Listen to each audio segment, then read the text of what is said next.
This episode of Capes and Lunatics is brought to you by Tweaked Audio. To get awesome headphones, go to tweakedaudio.com and use the coupon code Southgate to get 30% off, free shipping, and a lifetime warranty. Or you can get there through the link on our website, southgatemediagroup.com. Recording has started.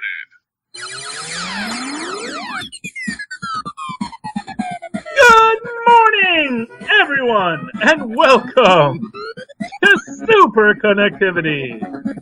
I'm your host, me, Siesa. Sounds like me, Siesa. It's me, Charlie the Professor Esser, or Professor Esser if you're from Boston. And always here for the Super Connections. With me, as always, is, of course, the man who should have been able to pronounce Siesa all along, because he knows someone named Siesa, so just has to put the knee in front. Fill me in Perich. Leave me alone. He berated me enough. Yes, I know. Well, hey, I still get picked on for Peter David calling me an idiot, so, or whatever it was he called me. I've blocked it out. It's too traumatic. Anyway, Philip. Okay, we did. So we promised to talk more about it on Superconnectivity. So we'll jump right back into that Sabrina controversy. Okay. And what I do want to just emphasize is really how great of a series the Chilling Adventures of Sabrina are.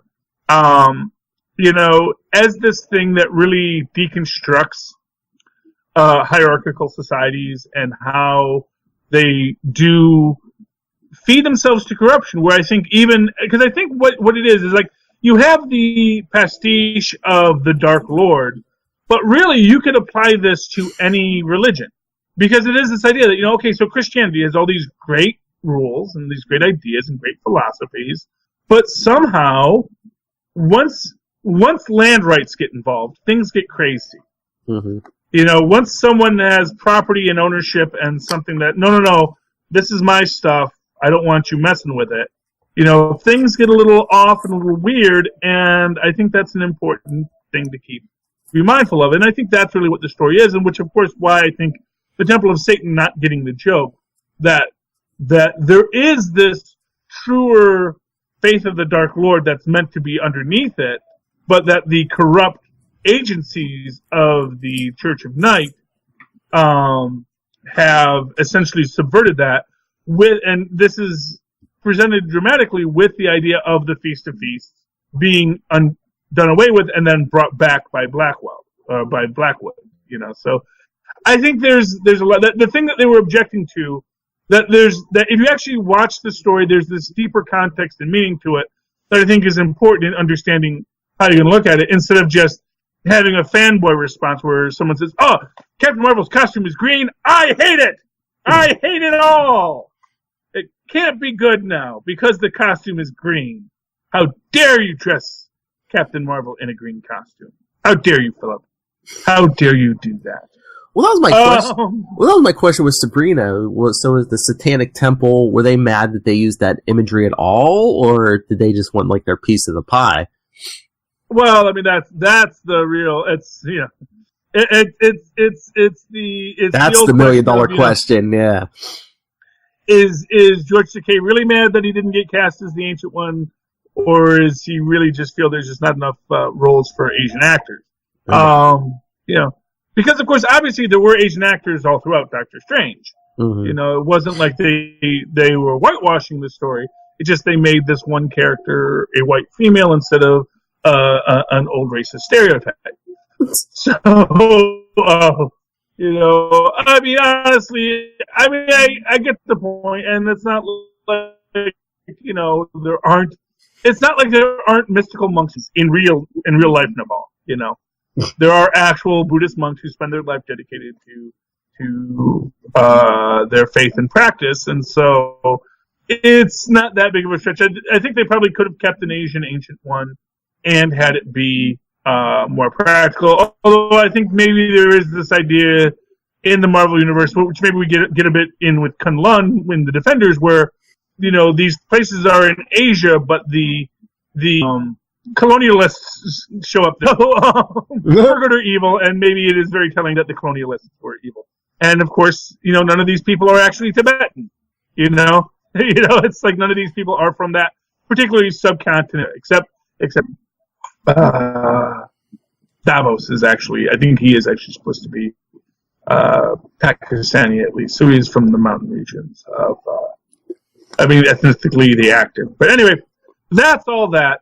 But of course, that's the idea, is that once you get into this structure, once you have a structure, that structure leads to corruption.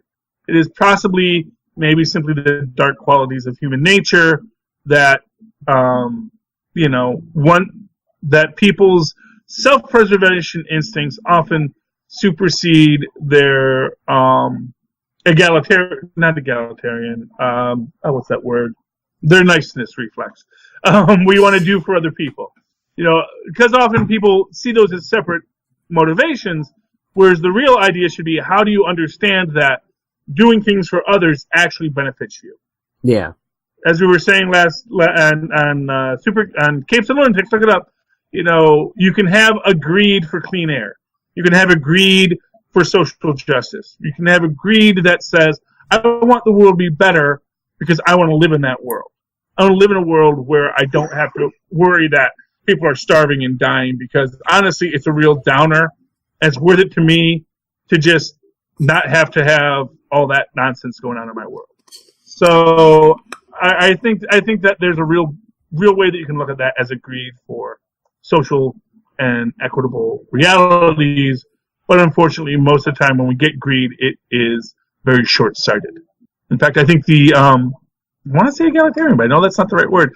That nature towards cooperativeness is actually the long-term thinking, and greed is that short-term fool. Mm-hmm. Yeah, greed is the path of folly, as opposed to the path of wisdom. Just give a little biblical reference to the path of folly. It's easy. The path of wisdom is hard, but the path of wisdom goes much further. So anyway, sapiente in the Greek. Sapiente is the Hebrew. Sophia is the Greek, if I remember correctly. Sophia means goddess of wisdom, and it's actually the female personification of God as the character of wisdom in, I want to say, Psalms, but I'm not 100% sure on that. So don't quote me on that, you Bible nerds. Okay, go right in and say, oh, how could you confuse Psalms with Ecclesiastes? Fight me, nerd. You even read the Bible, dude? Like, not as much as I should have. But you were mentioning anyway, let's talk. Yeah. No, I was gonna say, where are we gonna get? Where are we gonna go? Netflix, yes, that's what I was gonna say. Yeah. I was gonna go. Okay, I was gonna.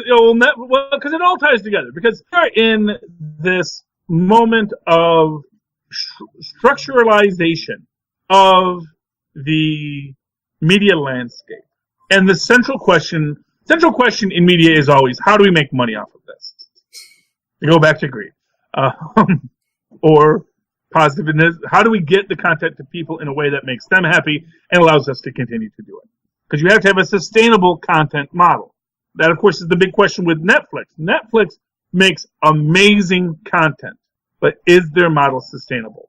When do they get to that point of sustainability? Because as far as we know, they're not there yet. And it's weird because they're super popular, but, I guess, it's not like Netflix is cheap either. Netflix is actually the most expensive service out there.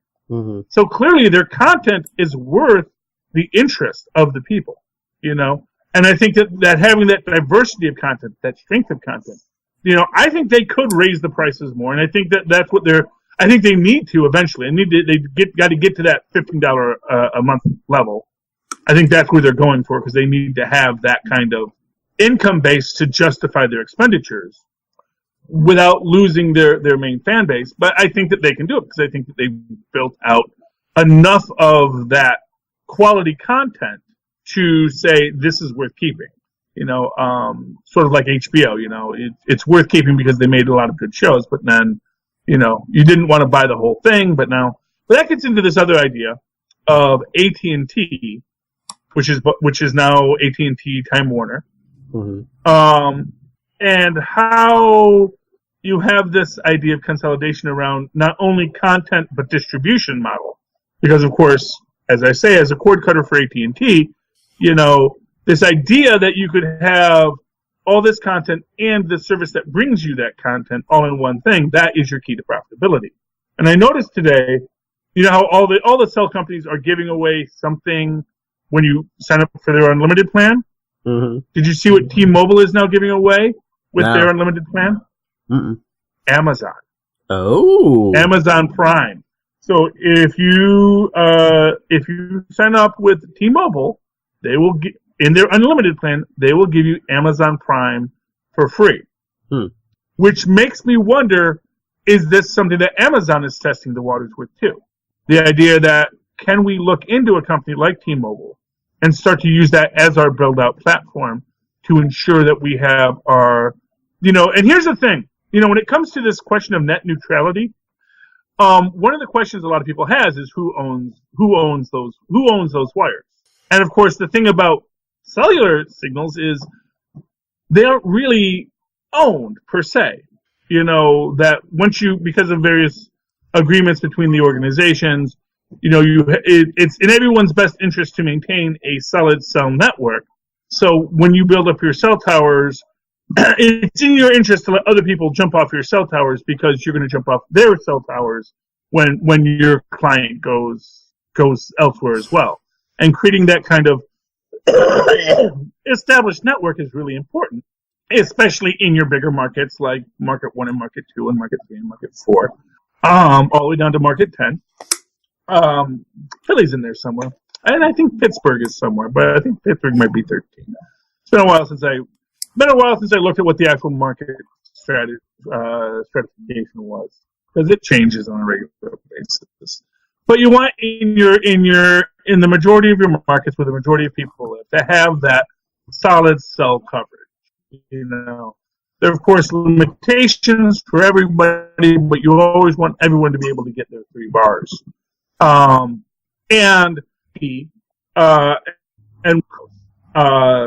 And Amazon may be looking at something to build out. It makes you wonder, what's the next thing? Now Time Warner, of course, had its own cable lines too.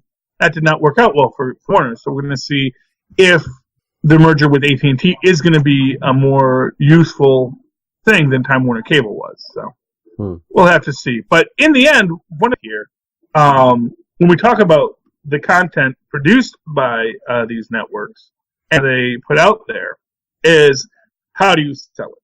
What is our money line? Now, what's interesting you're seeing these cell companies saying, we'll give you Amazon for free, we'll give you Netflix for free, we'll give you HBO for free, because everyone who gets AT&T gets HBO for free.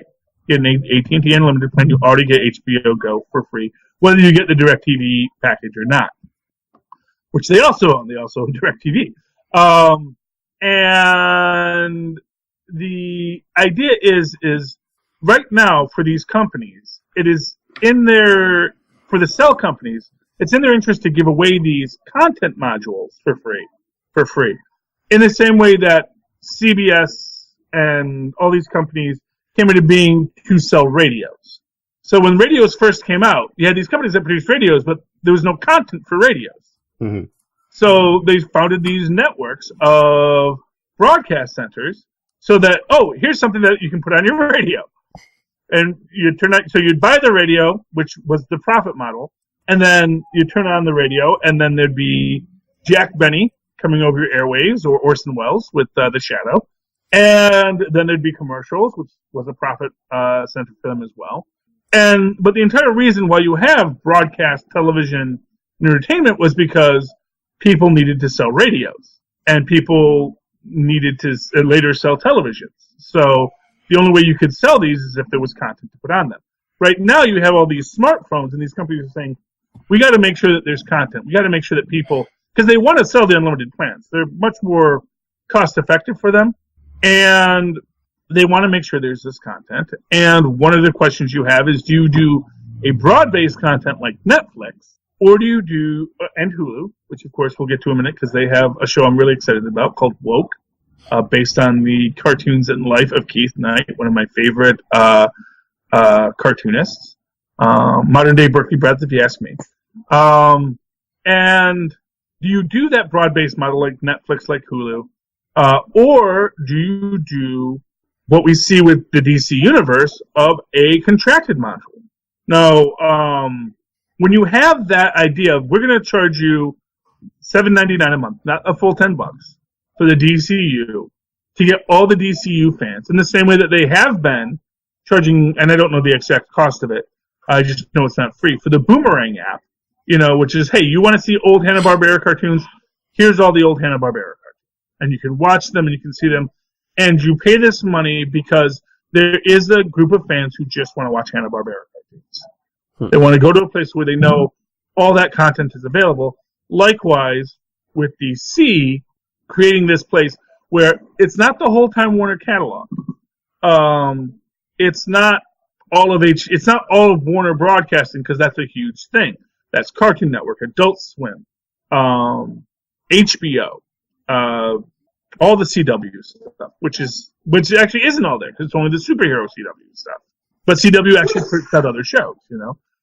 There's a lot of content that they're not putting on the table, possibly because they want to sell that as a separate add-on in sort of the cable model, which is maybe a bit of an old school idea. The idea that no, if you want that extra content, that extra content's going to cost more.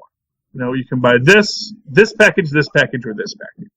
And it's a question of, would you rather go pay a little bit more for a broader based single content provider like Netflix, or would you like to pay a little less, but probably more in total to get specified content areas?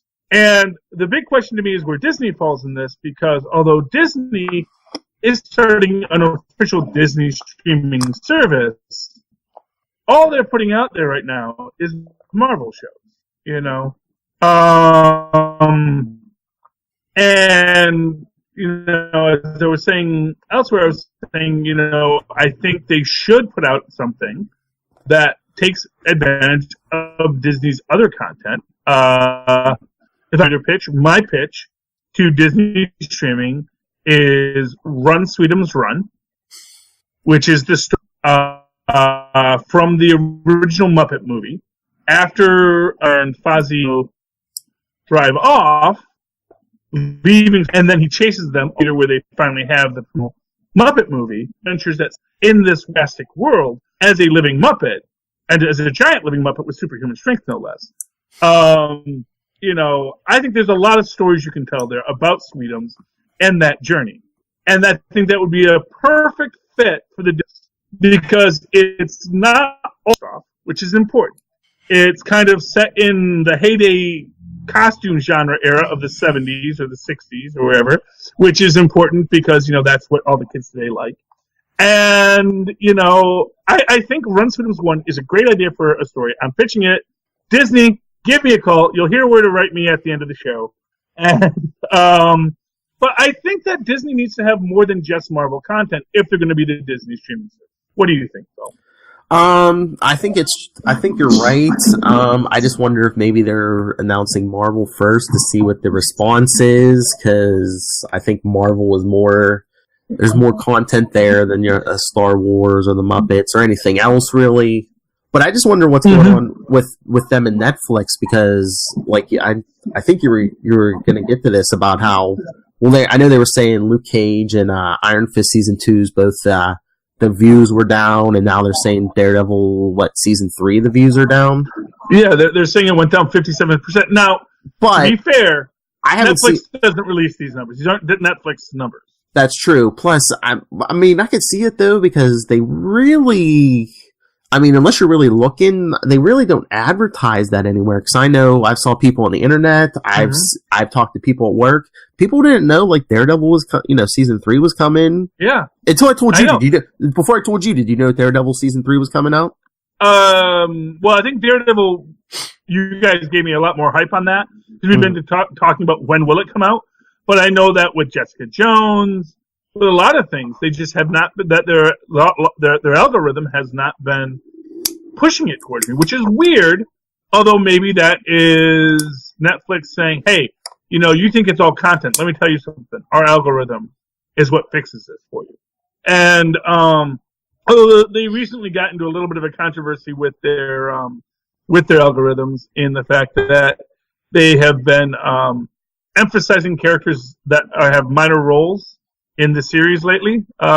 So, for example, there was one thing particularly which was for a Kelsey Grammer movie where the art that they were showing to people was the two African American side characters who have a couple scenes in it, but that was the image you were getting rather than Kelsey Grammer, who was the actual star of the show.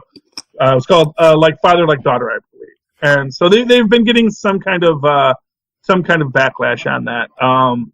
But the idea that how they advertise, what they push you towards, is Netflix bread and butter. Like, that's what makes Netflix special, is they have a really powerful algorithm that is not only good, but that the people who pay for Netflix trust it. Mm-hmm. And this is, I think, is one of the things. So for example, I think Hulu has a great algorithm because it is always suggesting shows to me. But because I don't trust it, no, I don't always watch the shows right away. And then once I start watching it, it's like, oh yeah, I see why you sent that. I see why you sent that to me, Hulu. And it's like, and Hulu's like, yeah, really, man, I do know. I'm not an idiot. Trust me, I know what you're gonna like. Like, Hulu, I don't know, man. I don't know if we got this relationship yet where I'm just gonna take your suggestions, even though Hulu has always been right. Future Man, The Awesomes, these are all great series that I've really enjoyed. That Stephen King one where the guy goes back in time, that was a fun one. These are all good series. Although I still haven't watched the Castle Rock series yet, so but then again, a lot of that is just content overload, and I just have so much content, not enough time. And like Lilith, I like to drink and sleep too, so it's like, and in that way, Chilling Adventures of Sabrina, because it's the one that's pulling me in, because it's got it's a really well-written, well-directed show. And I think that is the kind of thing that Netflix makes its money on. And not for nothing. Here's the real thing for Netflix, whether or not Daredevil's viewership is up or down, it doesn't matter so long as their subscribers continue to go up. Yeah. Because it's like what you watch. You could be watching, cooking shows on there. They don't care. It's like, are you going to... Honestly, they don't even care if you actually go to their site to watch anything, so long as you keep on paying. But if you're not going to the site, you're probably not going to pay at all. But it's like they don't have any tie to the Marvel shows, so when their viewership goes down, that isn't really necessarily a concern for them. And more to the point, and this I think is the real point of this, not everybody binges. Yeah. And when you're building something on a binge model, you're always going to be disappointed because you're not going to be as interested in binging the second season as the first season.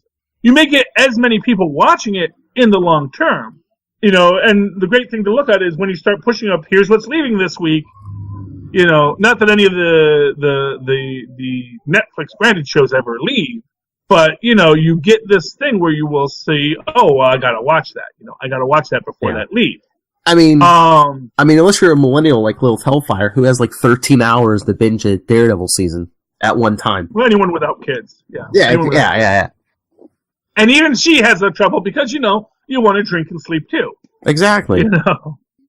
But I mean, that's why Phil doesn't drink. He had to make his choices. That's true. He chose wife and children in comic books, and so he doesn't get to drink. Oh yeah. So, do you think maybe is that the better? Well, I don't want to say better, but like the DC app or that CBS app where they only drop like one episode a week? Well, I think that, you see, here's the thing. There's an economics question in this, which is, how are people going to gain that? Because essentially what they've had the problem with, or what they feel is a problem. But this is one of these things where you use the worst example to dominate your discussion of the subject, which I think is a mistake. Mm-hmm. I can give you an example from my job recently, but the idea is that you say, well, some people get us for the binge the one show they wanted and then leave. Yeah. And you know, that's fair as a criticism. The real question is that the dominance of the people? And more to the point, if you got someone in for that free trial, what are you doing to keep trial? And this comes to something I've several. What am I on the CW, CBS I want to watch? Hey, oh, well, they drop it once, so that's great. And I can watch that episode. Is it back to that after that? What is this going to draw me back in? And this, I think, is where I think at least maybe it's why Marvel is being a little slower in rolling out their service than DC was. Because I think right now what the problem is they have Titans, which is an interesting show. I certainly want to watch it. Mm-hmm. But do I want to pay $7.99 an episode for Titans? You know, or whatever it works out to be, because it's once a week, so it's actually $7.99. So it's $2 an episode for that you get in a month, because you'll get 4 episodes a month. Do I want to pay that $7.99 for that month, or do I have something, spend that $7.99 on something that's going to give me more content? So when I go to Hulu and I can watch The Awesomes, I can watch, you know, some show I missed, you know, because a lot of the live broadcasts are right there. Mm-hmm. I can catch up on a lot of work and entertainments that I've missed. They've got a lot of new content, including this new thing being based on the comic strip works of Keith Knight, who is, I think, a really great underground comic, has a great sense of humor, great view of the world. And it is very topical because, of course, he's a guy. The premise is that he was a cartoonist who was on the cusp of success until he sort of has an incident that causes him to get very political in his comic strip. And then all of a sudden, all the things he has to deal with that, because he doesn't want to screw up his life, because it's like, oh, I want to feed them. I want to keep on doing comic strips, but I also can't stay silent. And so it sounds like a really powerful, really well constructed idea for a series, and we'll have to see where they go with it. I'm hoping that Hulu, because the thing is that Hulu actually does a lot of test stuff before they actually order something to series. So it's they're running a very more old school network model, and it's going to be interesting how these things play out. But like I said, I think that Hulu's algorithm, I think Netflix's algorithms are both really good. I think they're great at suggesting things to you based on stuff you've already seen. And go to something like the DC or the CBS app. What are they going to suggest to you? Are they just going to say, well, maybe you'd like to watch the old Star Treks? And it's like, yeah, I guess I might like to watch the old Star Treks, you know? I've seen them, you know? You don't know which ones I haven't seen, so it's not like you can say, hey, you know that one Star Trek you never saw? We got that one. You know? And then I watch that one, and it's like, oh, okay, that was the one I never saw. And now what I'm going to watch? You know, what am I going to watch next? The idea is what you learn with Facebook. It's about engagement. So how long do we keep you on our app? You know, and although really you can say, well, Hulu and Netflix and DC and all these don't need to keep you on because you already paid for the month. Whether you watch one show or 10 shows, it's no difference to them. But the more you keep them engaged, the more likely it is they're going to continue to pay that. Because not for nothing, it's only going to be an episode a week of Teen Titans till they get to 13? So I have to go until I get new content. And when I don't have a new content to go to? That's the question that all these streamers have. And like I said, now somehow Boomerang is being profitable. That's with only old content, but that's because they're very narrowcast. And do you want to be a narrowcast show or a broadcast show? That's the question, Philip. What would you like to say on any of these topics? I don't know. I wonder, you're not probably going to make the profit level when you're narrowcast, but do you think maybe your fan base is more solid, like people aren't going to be coming and going as much? You're not going to get as much, Well, yeah. Well, that's the argument. It's like, if we only do DCs, you know, they're saying we can keep Phil happy with some extra Nightwing cartoons. You know, we'll throw something up there we'll let him put a Robin theme on his entrance logo. Put him in a Robin costume. He'll be happy. No. You know, that's coming up because you have your little icon for who's watching today. You know, and that's the argument that they want to say is that if we get this core DC fan base to just come in every month to pay the $7.99, just like you would anywhere else, that we don't have to make a lot more content. We can make our content. We can fiddle out content as we need to. We'll do Titans and do Doom Patrol. We've got this Hawk and Dove. Hawk and Dove. It's just Hawk and Dove is like that's Hawk and Dove. And then they don't have Ambush Bug. So it's like, you know, right there, like DC isn't for me right now. Because like if they really wanted to, they'd have an Ambush Bug series. They did an Ambush Bug series. I am paying my $7.99. Well, yeah. If they even hinted that they might be doing an Ambush Bug series, I might show up. But, you know, could you imagine Deadpool without the killing? Oh, yeah. Just Deadpool, just this guy just being very snarky and self-aware and walking through life in a superhero universe. Well, you know what I think they're doing instead of that Ambush Bug series? They're doing that Harley Quinn animated thing. Yes, I know. Everyone likes Harley. Like I said, if they get Mayim Bialik to be the third Harley, I'm so down for that. That's all they need. It's just they need to do an episode called The Three Harleys, and it's like Mayim Bialik and Kylie Coco and the short one. And Alan Tudyk's playing the Joker.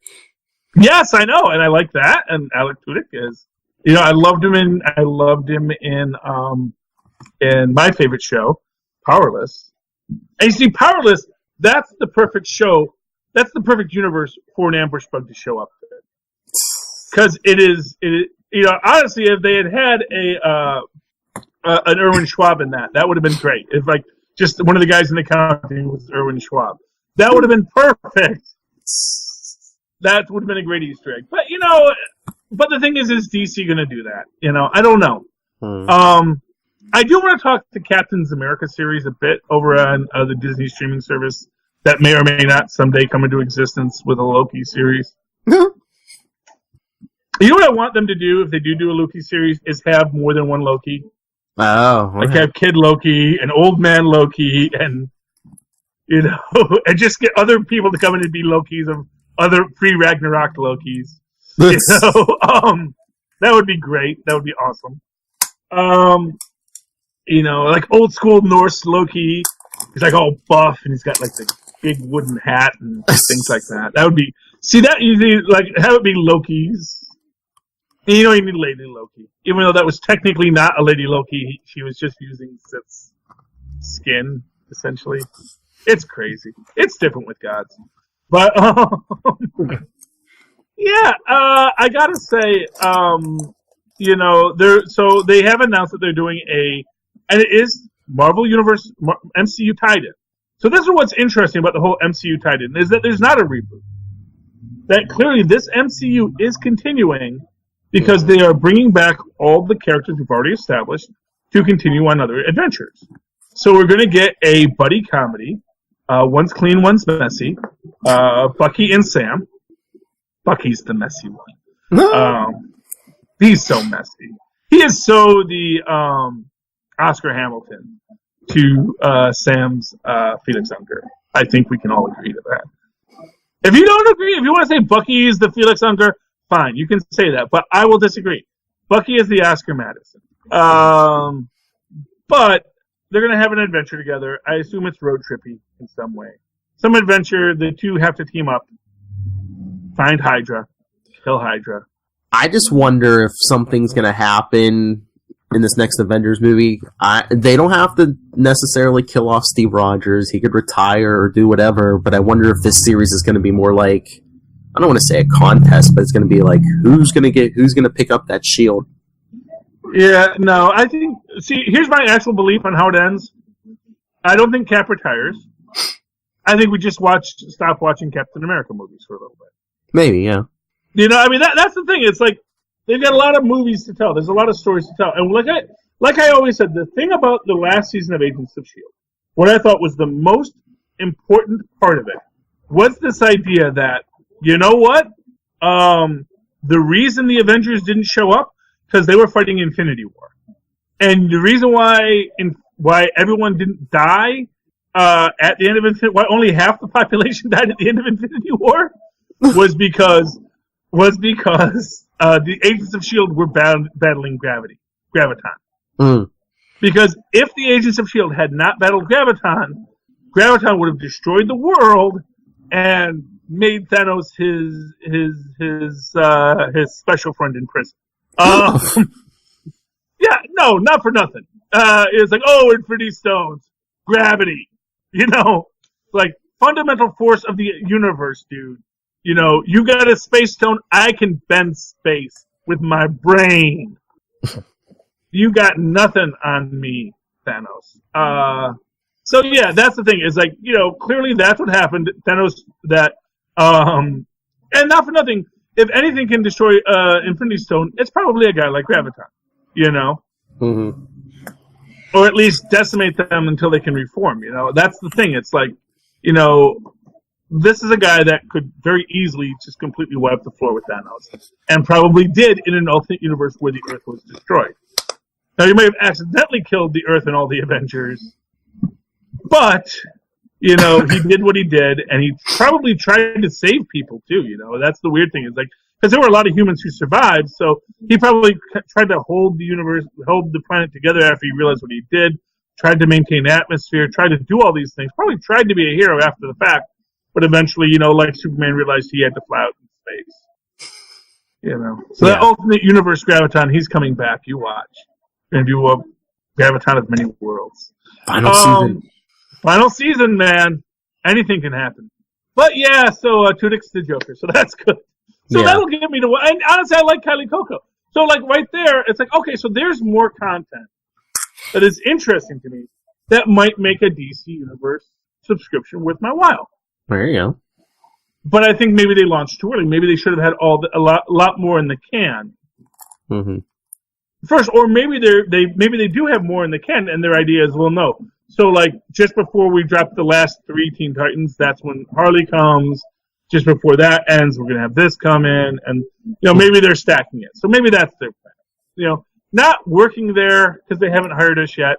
We don't know what the overall plan of the DCU is, but, I'm sure some of the kids like it, and they got all the comic books, and, and Fabian was like, well, actually, I'd kind of like to read all those comic books, because you got rid of all those comic books, man. Never get rid of your comics. Never. No matter how old and smelly they get, yes. Okay. But speaking of comics... Yeah! Marvel 2, one number 11? Smart guy. Yes, Reed Richards. Yes. Either the world's smartest dumb guy or the world's dumbest smart guy. We're not quite sure which it is. And, and he makes a good argument, but in the end, he took away and here's the thing. It isn't so much that he was right when you break it down, it's that he took away everyone's agency. Yes. He said, you don't get to choose what we do, Ben. I'm going to choose for you. And let me give you another example of how this plays out. He could have talked to Ben about it beforehand. Yes. And he could have said, here's my worry, man. If I still exist and Doom finds out, if I send that knowledge into our universe, then, it's going to be a problem. Whereas if he had, and then Ben would have said, it's sort of like, you remember when, like, John Walker, after he killed all of his, like, old, he killed right wing and left wing, all that, and he said, who made you wipe my mind? And he went back to the guy who wiped his mind, and it turns out that, I told you to wipe my mind because I didn't want to deal with that. Okay, I'm cool with that now. I understand. I can process this. Like, if that had been what the reveal was going to be, that Ben was the guy who said, no, man, I get what you're trying to do, and I understand what you're trying to do, but, I understand. Like, if he had talked to Ben, he might have been able to convince Ben. Yeah. Because Ben trusts Reed when Reed talks to him. Ben wouldn't be sitting around in the Fantastic Four all these years as a giant monster if he didn't really trust Reed's judgment on these things. And the fact of the matter is that Reed has not earned a lot of this respect. But, I think Ben would... Johnny might have balled. And that's maybe but then that's an entire argument to make. It's like, look, man, I know I had to... We both know Johnny's not going to be able to handle this, so we're just going to wipe his brain. And they would totally do that to Johnny. And you might have accepted it if Ben knew. If Ben was just a co-conspirator in that. But that he basically made the choice without conferring with anyone. We don't even know if he conferred with Sue on the subject. It's the real thing. We don't know whose advice or counsel he took on this, or he made a unilateral decision as he does, which is not in keeping with the Fantastic Four ethos. They all made the choice to go up in that rocket. Mm-hmm. And that's the truth of it. And maybe that's why Reed is like, I should have never let everyone else have a vote. Like, if you want to really headcanon it, you can say that Reed is not so much haunted that he stole the rocket, but he let everybody have a say. That he's haunted that because he decided he didn't have all the answers, else in danger, and ruined everybody else's life. That he did was hinder his girlfriend or his best friend in danger. They've never really given. So I think that's really what generated it, was that. What do you think, Phil? Well, my whole thing is, like, I understand Reed had good intentions, trying to make Doom a better guy, but I'm just like, why is that your job? I'm like, okay, I understand you want to make Doom a better person, but it's like, yeah, but to do that, you had to let Ben and Johnny think you and the rest of the family are dead. It's like, well, when are we just gonna step up and say, hey, Doom, it's your life. You grow up. Reed's not here to play Reed's not here to play daddy. It's like, Doom, you have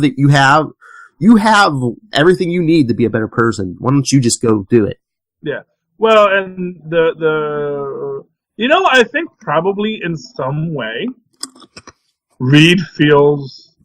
Well, actually, I can exactly tell you why it is.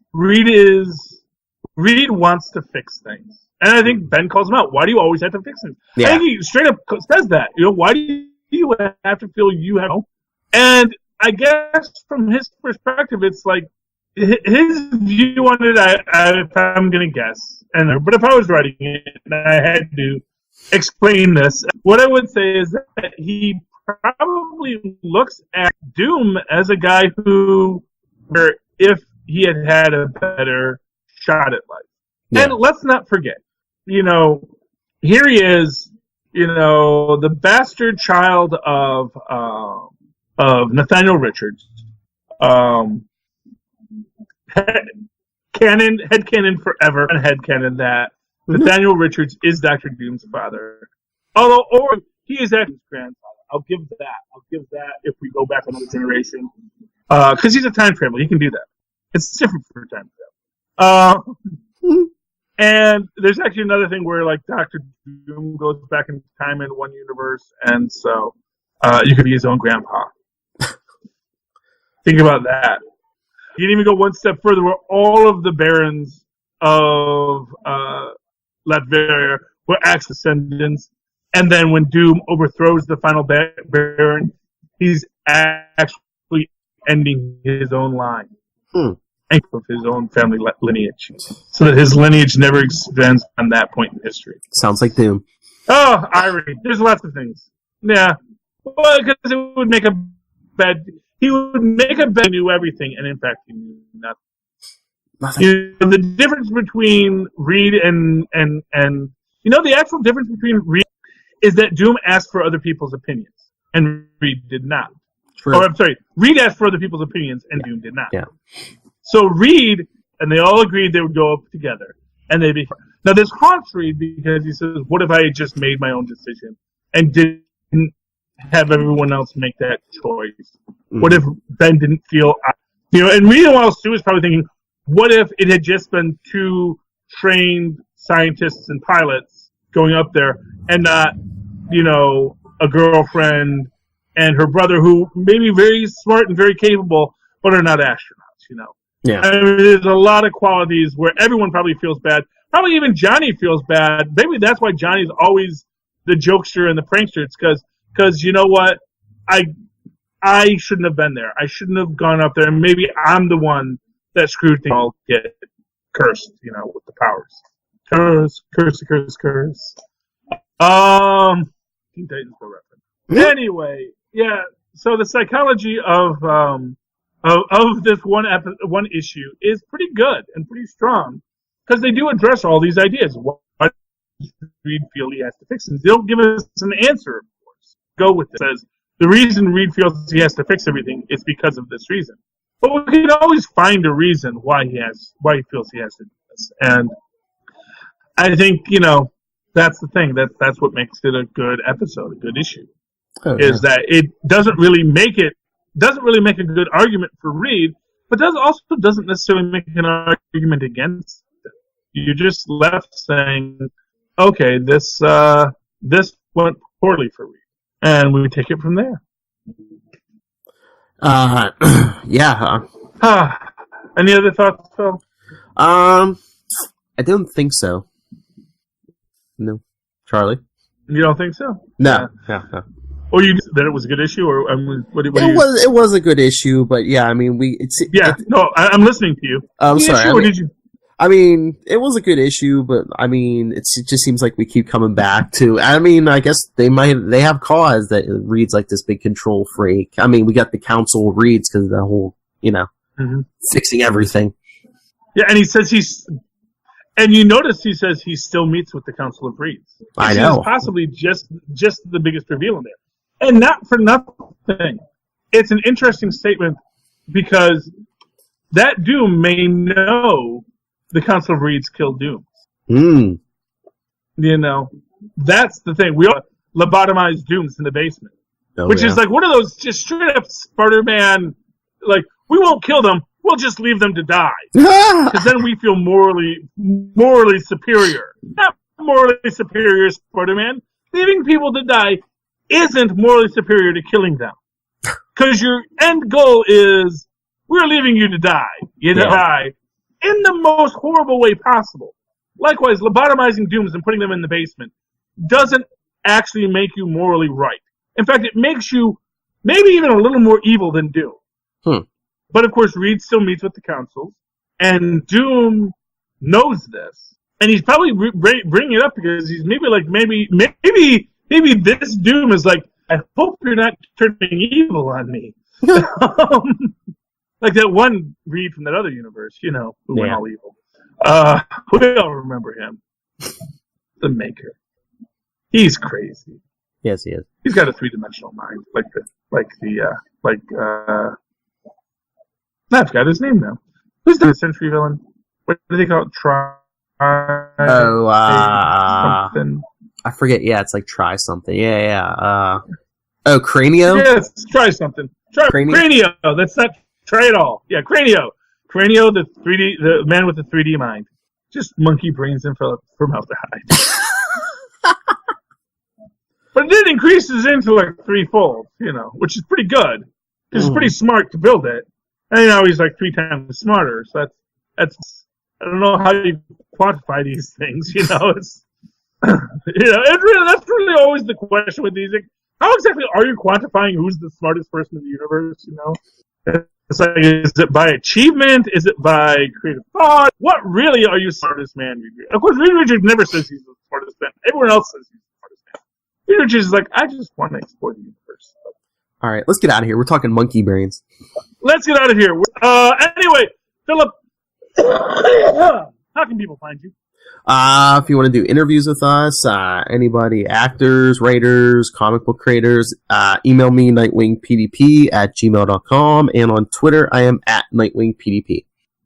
And, of course, you can always write to me an old-fashioned email way, the way our moms and pa's once did. Superconnectivityblog@gmail.com. That's Superconnectivityblog. All one word, @gmail.com. Of course, follow us on the Twitters as we live tweet Agents of S.H.I.E.L.D., Cloak and Dagger, Gotham, and anything else we darn well please, like the Orville coming back December 30th @Charlie Esser.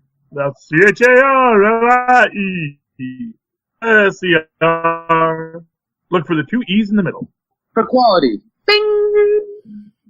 Yes, we're doing our dramatic pauses there. I did the dramatic pause that time because I forget what's in there. I forget.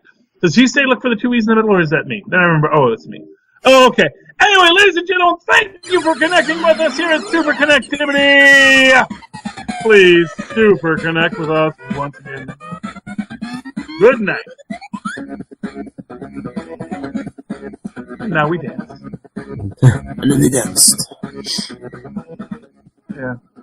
Yeah, I feel like this and Capes and Lunatics both have a very strong Doctor Who vibe to their music. Oh, yeah. Like a very similar kind of bass line and then a little bit of little up and down guitar, you know. I think it's got a very, very Doctor Who feel to it. And that Maybe intentional. That would just need a yearly Christmas special.